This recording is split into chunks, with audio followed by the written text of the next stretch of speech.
Santiago capítulo 1, versículo 2, hermanos míos, tened por sumo gozo cuando os halléis en diversas pruebas, sabiendo que la prueba de vuestra fe produce paciencia. Mas tenga la paciencia su obra completa, para que seáis perfectos y cabales, sin que os falte cosa alguna. Y si alguno de vosotros tiene falta de sabiduría, pídala a Dios, el cual da a todos abundantemente y sin reproche, y le será dada.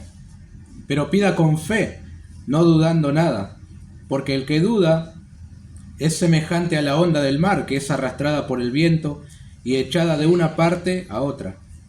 No piense, pues, quien tal haga, que recibirá cosa alguna del Señor.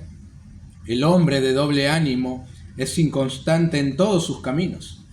El hermano que es de humilde condición, gloríese en su exaltación, pero el que es rico en su humillación, porque él pasará como la flor de la hierba. Porque cuando sale el sol con calor abrasador, la hierba se seca, su flor se cae y perece su hermosa apariencia. Así también se marchitará el rico en todas sus empresas. Oremos. Ahora te damos gracias, nuestro buen Dios, por la oportunidad de abrir otra vez la Biblia, la Escritura inspirada, y poder seguir avanzando en nuestra consideración de la carta que escribió Santiago. Seguramente de ánimo, enriquecimiento para cada uno de nosotros, primeramente para mí, y con esa motivación de que tú nos hables, nos edifiques, nos atraigas a Cristo también, es que hemos leído esta porción, deseando que tu Espíritu la aplique a cada corazón para que nos resulte de provecho, oh Dios. Sobre todo, que tú seas glorificado en lo que haces en nosotros. Pedimos, Señor, tu bendición. En el nombre de Jesús. Amén. Muy bien, tomen sus asientos.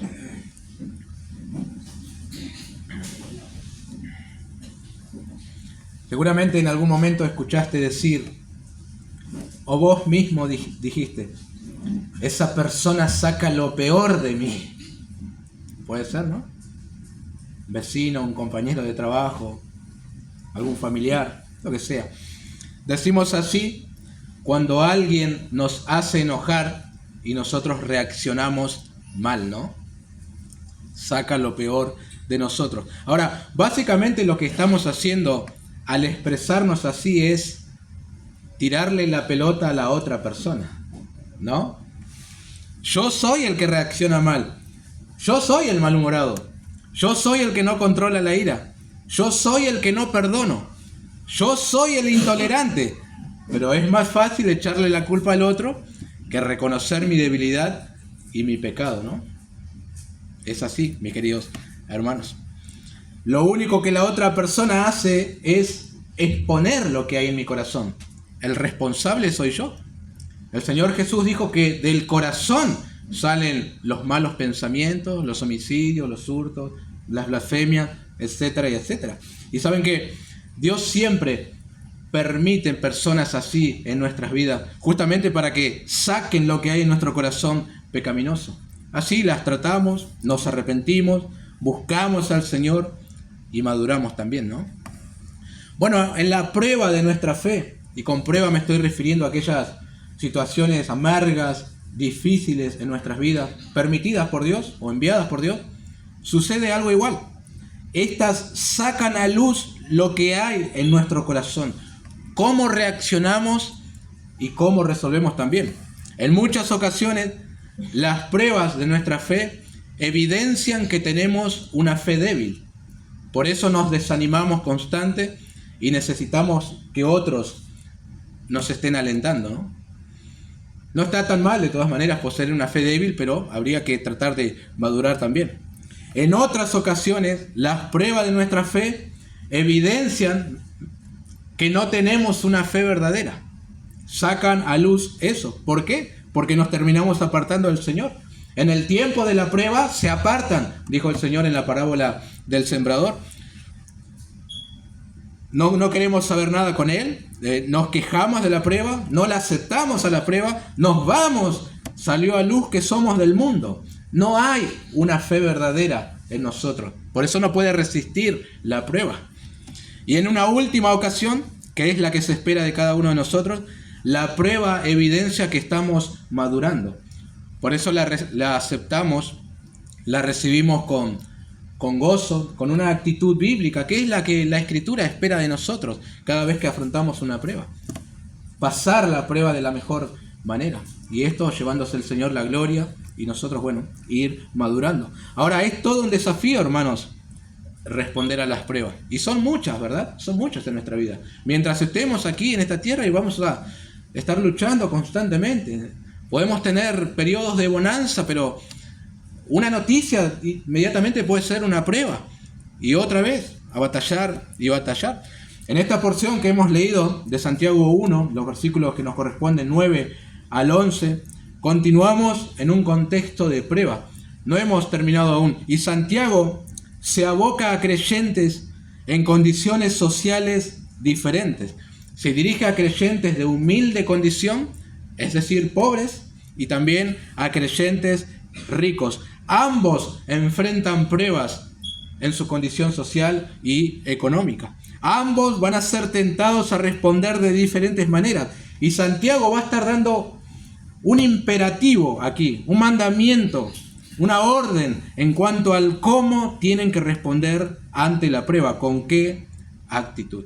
Ahora, antes de tratar de desarrollar estos versículos, vale la pena hacer un breve repaso aquí, ¿verdad? Como para que nosotros nos contextualicemos aquí. ¿De qué estamos hablando? El domingo anterior hicimos una pausa, hoy volvemos, así que un pequeño repaso y abarcamos con los versículos que nos corresponden.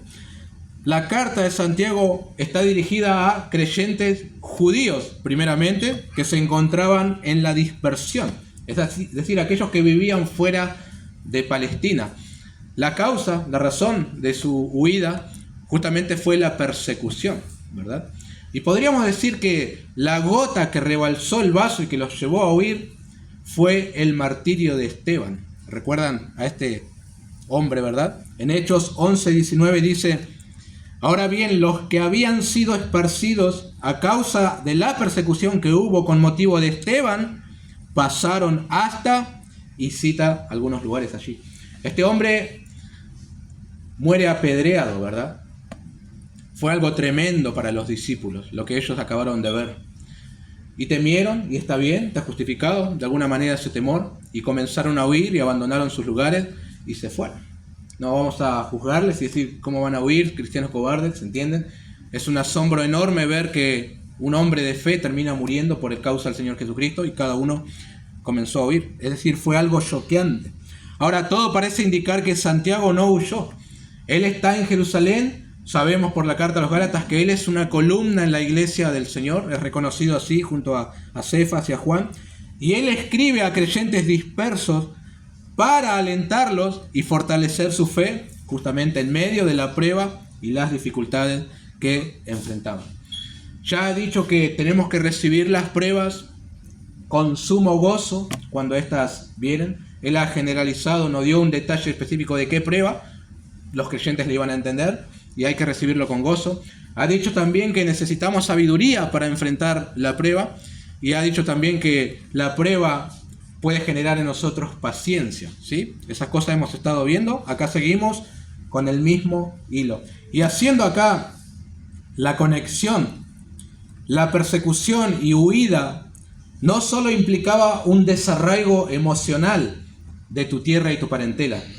No solamente ibas a perder el gozo, que es lo que ya hemos estado tratando, también significa que ibas a afrontar carencias económicas, porque huías sin nada.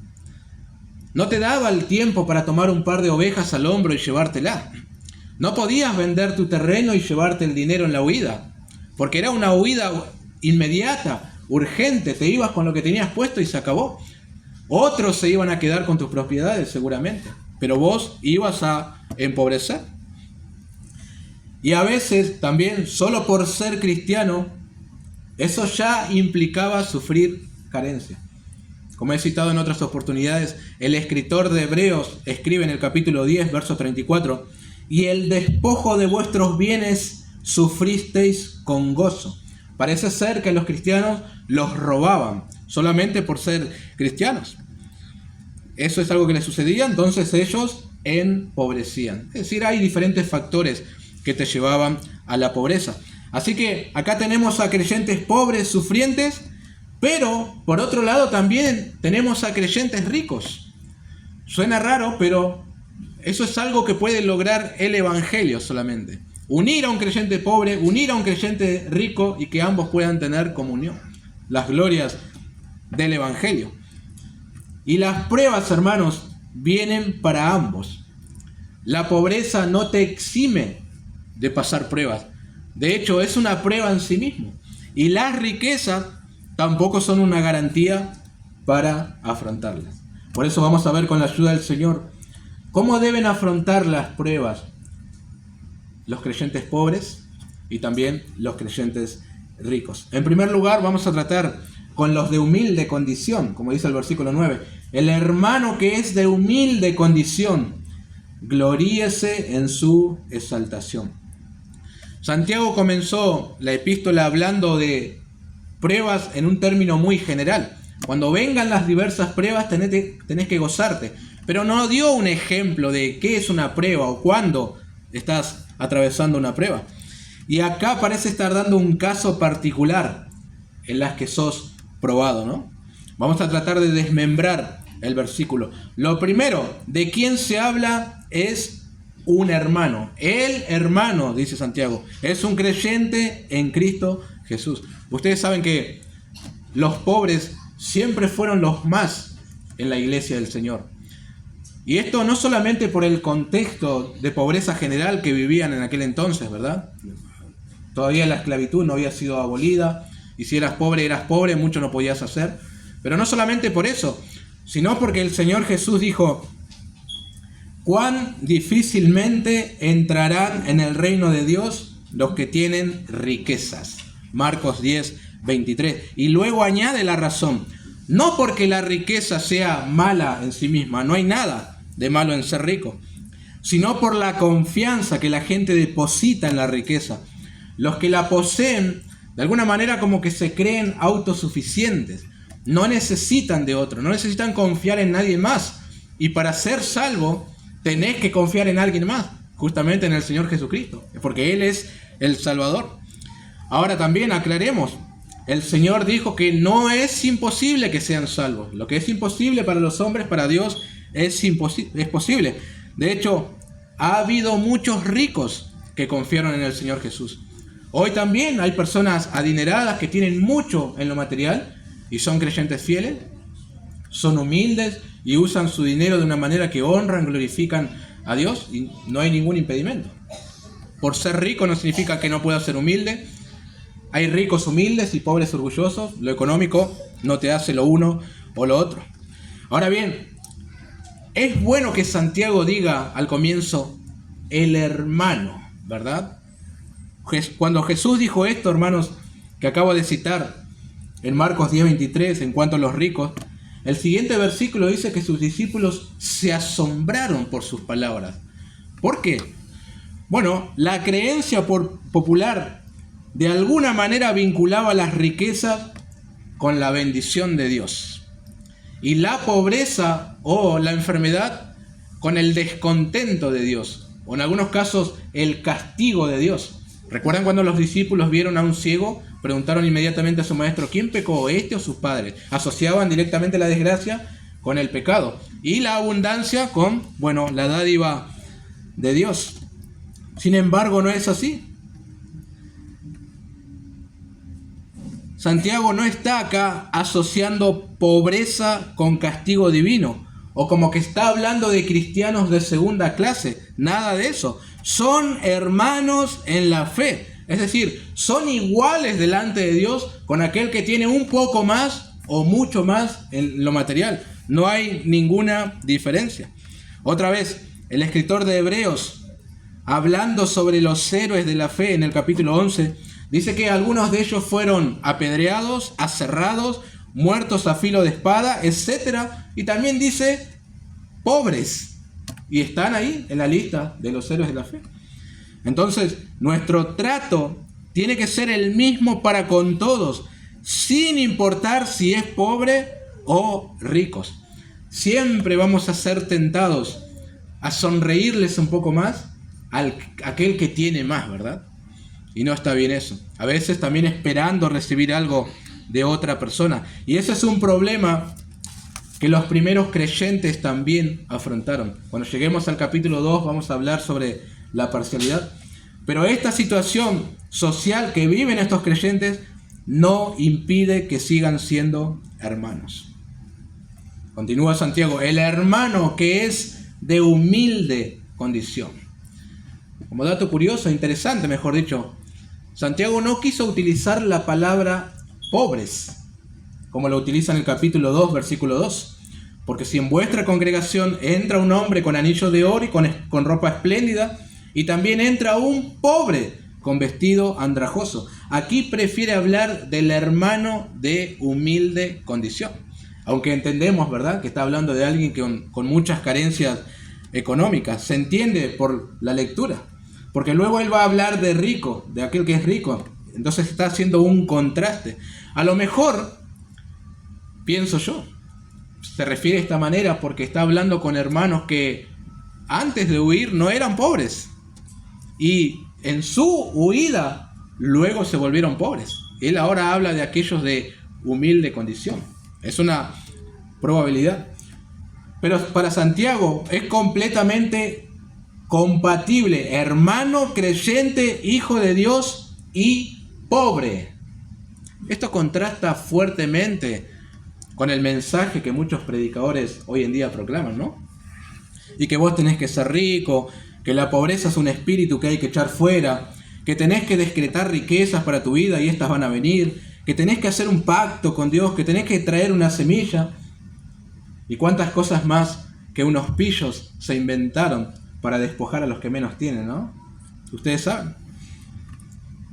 Lamentablemente son cosas que suceden. Sin embargo, la Escritura dice, 1 Samuel 2:7, Jehová empobrece y Él enriquece, abate y enaltece. El Señor no solo permitió, me atrevo más todavía, introdujo a estos hermanos en una condición de pobreza. Y como dije, algunos de ellos antes de huir a lo mejor no entraban en la categoría de humilde condición, tenían más, pero ahora estaban siendo probados de esta manera. Dios a algunos le da mucho, a otros un poco y a otros casi nada. Abraham era rico, Nicodemo aparentemente también, José de Arimatea también era rico, o tenía mucho por lo menos, y hay otros también. A algunos Dios le da mucho, a otros lo justo y a otros le quita. ¿Y cuál es el problema? Si Él es soberano. Él hace como quiere, cuando quiere y con quien quiere también. El problema es que los hombres no se contentan con lo que tienen y envidian a los que tienen más o creen que merecen más. Entonces aquí tienes a hermanos en la fe con carencias. Son de humilde condición, según Santiago. Y como alguien dijo, a estos pequeños, empobrecidos, sin gran valor a los ojos de los hombres, Santiago no les invita a que pidan a Dios un cambio de posición social que alivie sus problemas, sino a que se gloríen. Esto es, que sientan la verdadera importancia y valor que tienen delante de Dios. Fin de la cita. Les anima a que, se da una orden mejor dicho, que se gloríen en su exaltación. Es una prueba. Las pruebas tienen que enfrentarse con gozo. No estén pensando en su pobreza, sino en la riqueza que ustedes tienen en Cristo Jesús. A eso los invita Santiago. Ahora, ¿verdad? Entendemos que el contexto de pobreza que vivían estos hermanos es un poco distinto al contexto que a lo mejor nosotros hoy entendemos como pobreza. En aquel entonces no tenías muchas posibilidades. Si eras pobre e ibas a morir pobre. No había muchas alternativas. Y si era mujer, y más difícil aún, si quedabas sin esposo. No tenías mucho para hacer, ibas a ser pobre.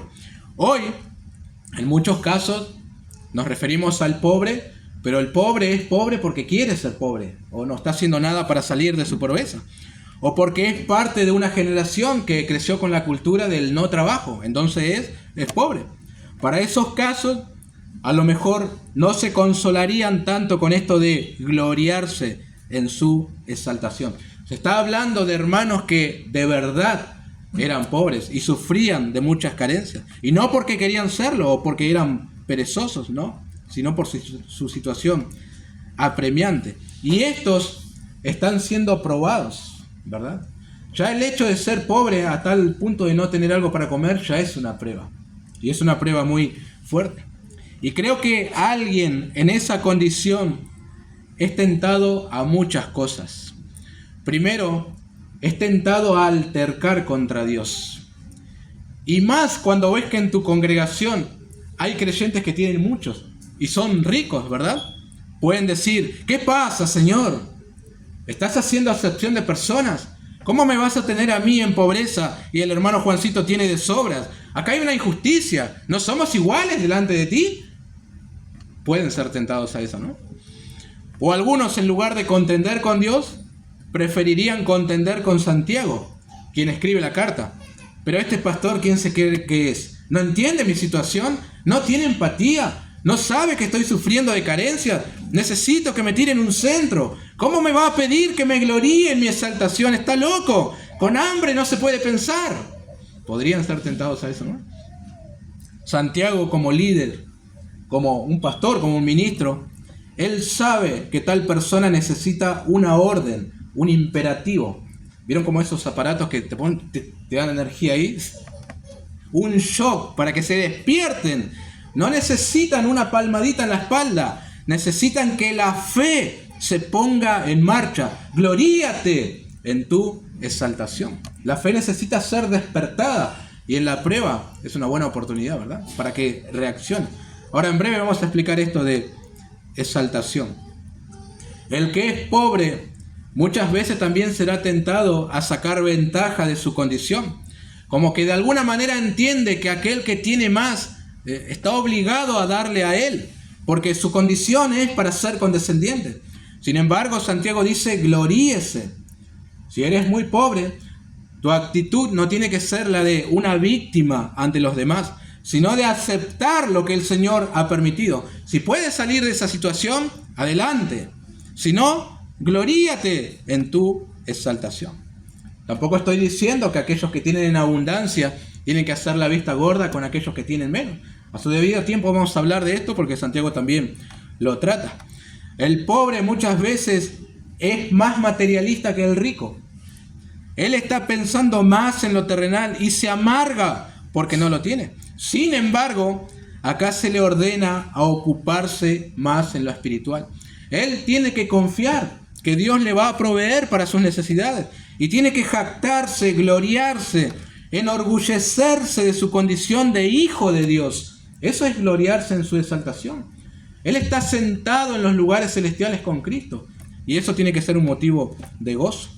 La pobreza no es un impedimento para que el creyente sea un creyente espiritual, alguien que está en la tierra, pero vive como un ciudadano del cielo, gozoso de tener la salvación de su alma, gozoso de ser un hijo de Dios, gozoso de que el soberano, quien lo colocó en esa posición, también cuida de él y de sus necesidades, ¿no? Eso es gloriarse en su exaltación.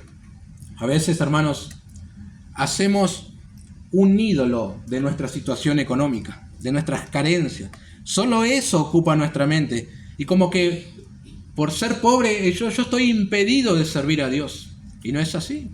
La mayoría de los apóstoles del Señor, por no decir todos, exceptuando Mateo, que manoteaba algo de los tributos, todos eran pobres. Y servían a Dios igual.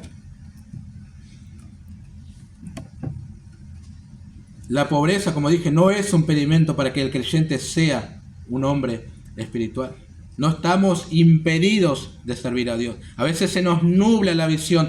Perdemos de vista nuestra posición que tenemos en Cristo. Claro, también entiendo que cuando falta lo básico y se hace el ruido el estómago de algunos de nuestros niños, es más difícil pensar en nuestra exaltación, ¿no?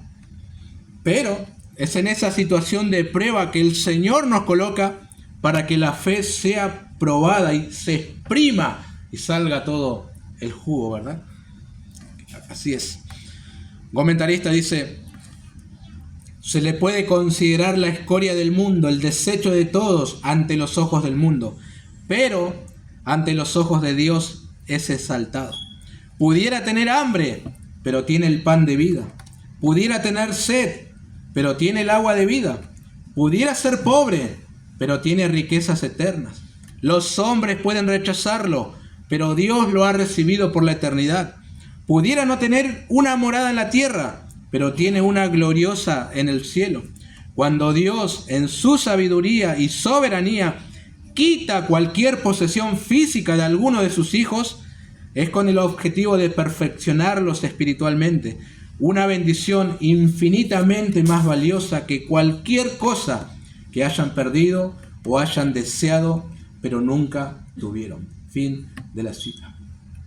Y es todo un desafío, ¿no, hermanos? Esto es todo un desafío, que en la carencia material, estar pensando en las riquezas espirituales y que éstas te sostengan en tu situación.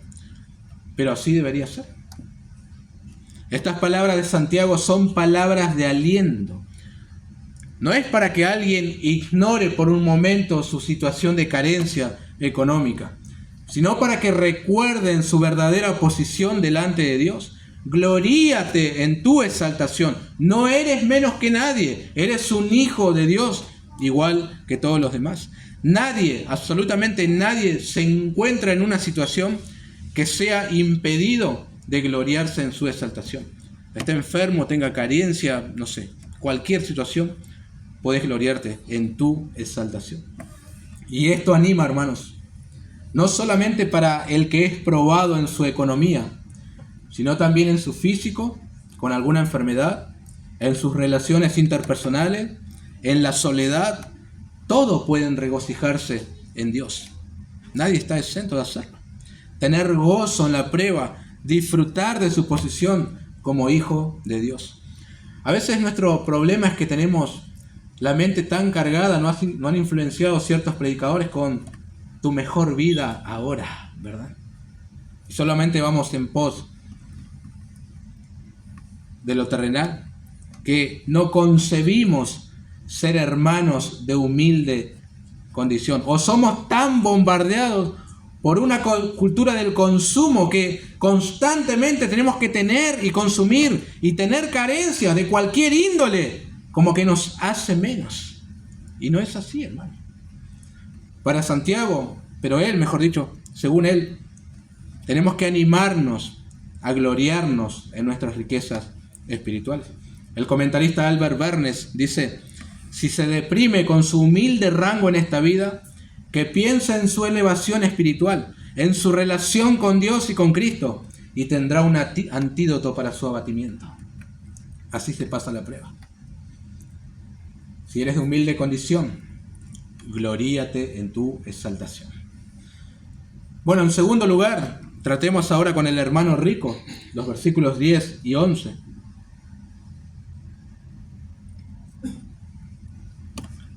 Pero el que es rico, ahí va, gloríese en su humillación, porque él pasará como la flor de la hierba. Porque cuando sale el sol con calor abrasador, la hierba se seca, su flor se cae y perece su hermosa apariencia. Así también se marchitará el rico en todas sus empresas. No se menciona aquí, notaron, como en el versículo anterior, el término el hermano. No dice el hermano rico. Y esto ha llevado a algunos a interpretar como que se está hablando de gente no creyente, ¿verdad? Porque no se encuentra el término. Ahora, yo creo que se sobreentiende, ¿no?, por el flujo de la lectura, que se está hablando de un creyente. Es creyente y es rico. Y como mencioné, ha habido creyentes ricos que han depositado su confianza en el Señor Jesús. Nada le ha impedido hacerlo. Más allá de Nicodemo, más allá de José de Arimatea, Bernabé, el compañero de las misiones de Pablo, si bien no se dice explícitamente que era rico, algunas posesiones tenía, porque la Escritura dice que vendió una heredad y trajo el dinero a los apóstoles, podríamos decir que era rico, ¿sí? Ha habido también mujeres adineradas que contribuyeron en el ministerio de Jesús.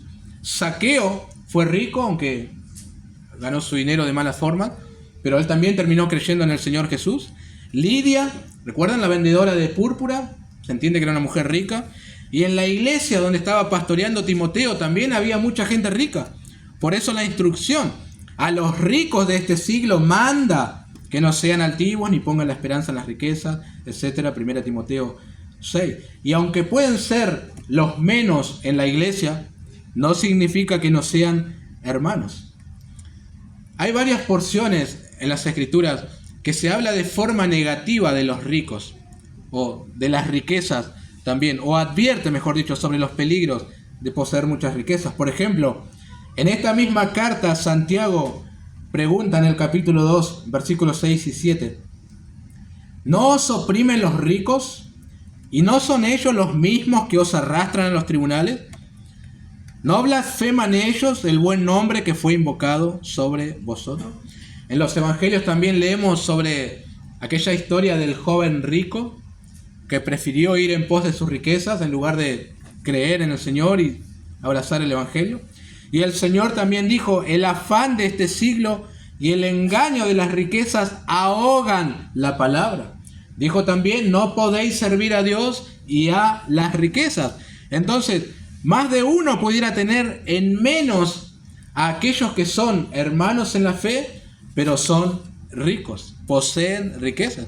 Sin embargo, vemos que es una posibilidad compartir la fe y poseer mucho. Acá se trata de quién gobernará tu corazón. Hay pobres que aman más las riquezas que los ricos. No se trata de cuánto tienes. Ahora, es obvio también que los ricos van a enfrentar tentaciones de las cuales los pobres estarán exentos. Pero ya hemos visto también que los pobres tienen sus pruebas. Entonces, a estos hermanos ricos, Santiago les dice que en la prueba de su fe deben gloriarse, y acá no dice en su exaltación, sino en su humillación. ¿Qué quiere decir esto? Cuando al pobre le llega el tiempo de prueba, él debe gozarse en su exaltación, en su posición como hijo de Dios, no afligiéndose por su condición material. Cuando al rico le llega la prueba, debe gozarse en su humillación, al darse cuenta que toda su riqueza material no le sirve para afrontar la prueba. Necesita recursos espirituales. Y en última instancia, en la prueba, el rico está en la misma condición que el pobre.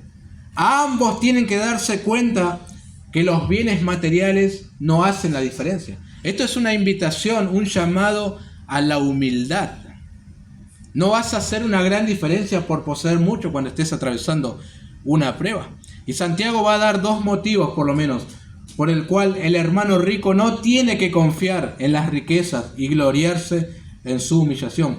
Primero, porque él pasará como la flor de la hierba. Acá se apela al sentido común, a lo natural, ¿no? Todos vamos a partir, si el Señor no viene antes, es decir, no vas a vivir para siempre en esta tierra. Y lo segundo se desprende de lo primero. Las riquezas tampoco serán para siempre. Y aunque fueren muchas, no pueden darte una mano en la prueba de tu fe. Si es una prueba de carácter espiritual, ¿de qué te va a servir lo material? No podés comprar sabiduría, no podés comprar paciencia, no podés comprar gozo. Entonces, mejores son los recursos espirituales. ¿No han conocido personas adineradas en un bajón anímico tremendo, en una depresión? Consultan a los mejores psicólogos. ¿Solución alguna? Ninguna. No, claro que no. Pero viviendo con la conciencia de que en cualquier momento podés ser llamado a la presencia del Señor, eso te va a ayudar a vivir de una manera más humilde, ¿no? Por supuesto que sí. William Barclay dice que el gran peligro de las riquezas es que tiende a darle a la persona un falso sentido de seguridad.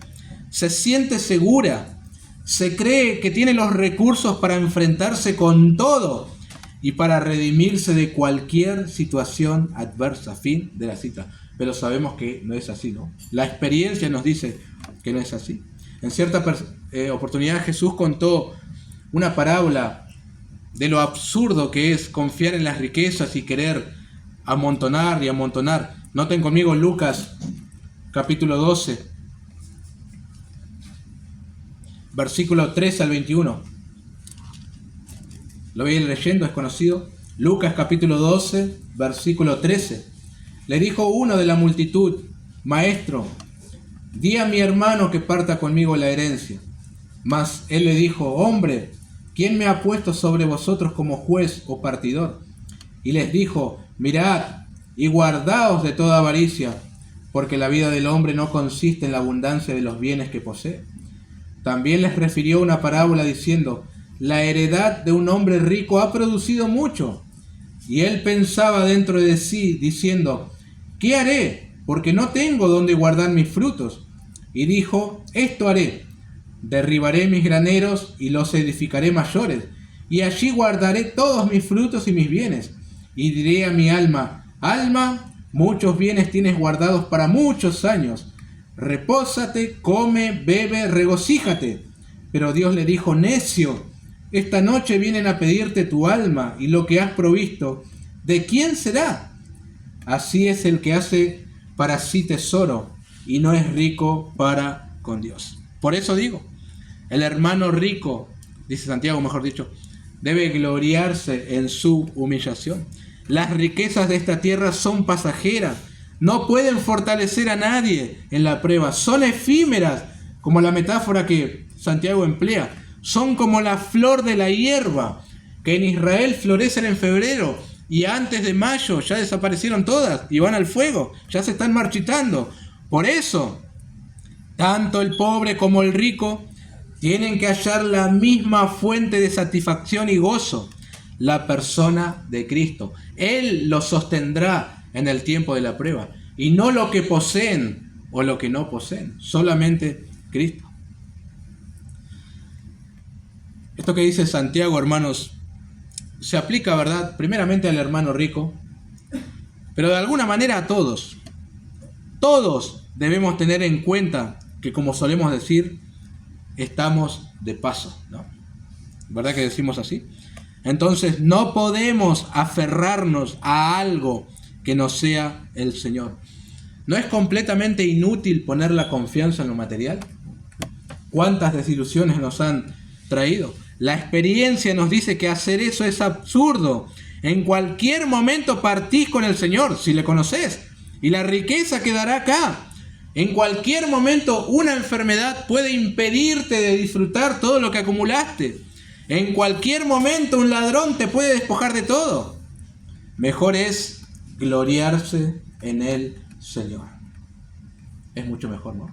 La idea, al contrastar a un pobre con el rico, es que ambos deben encontrar un motivo para regocijarse en los asuntos espirituales, o en el Señor, mejor dicho.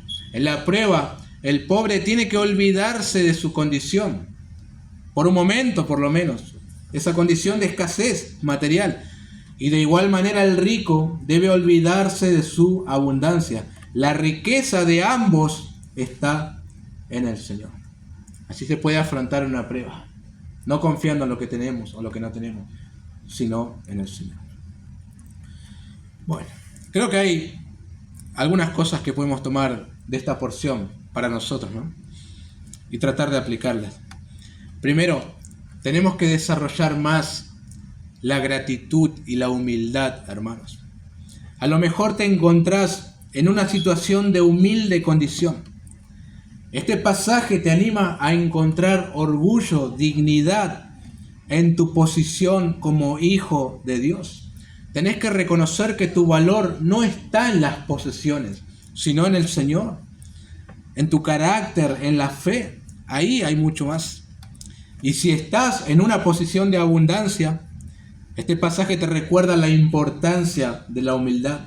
Reconoce que las riquezas son temporales. Tu verdadero valor está en tu relación con Dios y en cómo usas tus recursos para servirle a Él y para servir a otros. Si se nos graba eso en nuestras mentes, podemos vivir de una manera más humilde. Segundo, tenemos también aquí una perspectiva bíblica sobre las riquezas. Santiago nos recuerda que las riquezas materiales son pasajeras. Nos anima a no poner nuestra confianza en ellas, sino en lo eterno. Y yo creo que, según tu perspectiva de las riquezas, de la abundancia, va a ser el uso que le des aquí, en los años que el Señor te regala en esta tierra. Si sabes que las riquezas son como la flor de la hierba, y lo mejor no es amontonarlas, sino utilizarlas para la gloria de Dios, haciendo tesoros en el cielo y siendo también generosos con los que menos tienen. Eso agrada al Señor. Y por último, tenemos también acá un desafío para todos nosotros, más allá de la condición social. Esta porción nos desafía a nosotros a desarrollar un carácter que no dependa de las circunstancias externas. No importa, hermanos, cómo te está yendo, si hay abundancia, si hay escasez, si hay salud, si hay enfermedad, gloríate en tu exaltación. Sos un hijo de Dios, eso tiene mucho más valor que cualquier cosa. Muy a menudo nosotros tenemos gozo solo cuando nos va bien en todos los asuntos. Pero eso de alguna manera está diciendo que nuestro gozo depende de las circunstancias y no del Señor. Por eso nos sucede algo malo e inmediatamente el gozo nos fue robado. No debería ser así. Nuestra perspectiva no tiene que ser terrenal. Pero si vivimos dándole valor a las cosas eternas, desarrollando, cultivando más el carácter, entonces podremos afrontar la prueba con gozo, ¿no? Y gloriarnos en nuestra salvación. Que así sea, queridos hermanos. Oremos.